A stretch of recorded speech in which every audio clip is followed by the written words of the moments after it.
Great, but so as you talk about plans on the other side, it was this president's plans that contributed to inflation, right? No, it was not.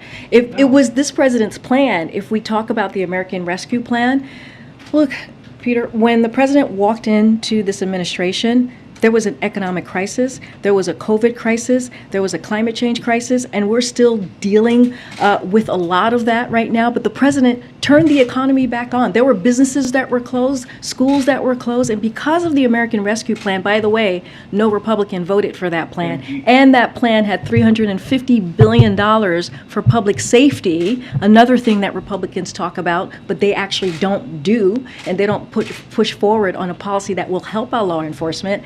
That plan helped put us in a stronger labor market and help make our economy stronger. And so that is what is happening. It is not the president that has created inflation. There are also outside factors that has led us to where we are today. If things are going so great, though, then why is it the White House officials are trying to redefine recession? No, we're not redefining recession. If we all understand a recession to be 2 consecutive quarters of negative GDP growth in a row, and then you have White House officials come up here to say, no, that's not what a recession is. It's something else. How is that not redefining recession? Because that's not the definition. That is not the definition. Brian Deese said in 2008, of course, economists have a technical definition, which is of a recession, which is 2 consecutive quarters of negative growth.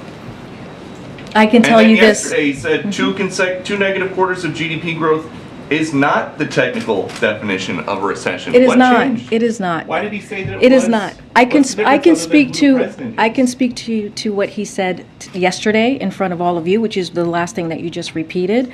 There are many factors. There are many factors, economic factors and indicators to consider, and I will say that the textbook definition of recession is not 2 negative quarters of GDP.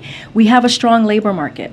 We have business that's investing. We have consumers that are also very much in investing and purchasing. That is incredibly important. We have 3.6 unemployment. You do not see that in a pre-recession, and you do not see that in a recession. So the factors that we are seeing right now, the economic indicators, does not show that we're in recession. And I'll read, since you gave me some quotes, I'll give you some as well. In 2009, the St. Louis Fed said, while the popular definition of recession is 2 consecutive quarters of negative real gross domestic product GDP growth, the NBER, which we have mentioned many times in this room, does not strictly abide by this designation.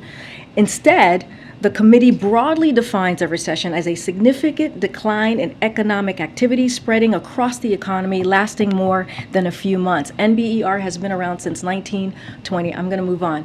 Okay.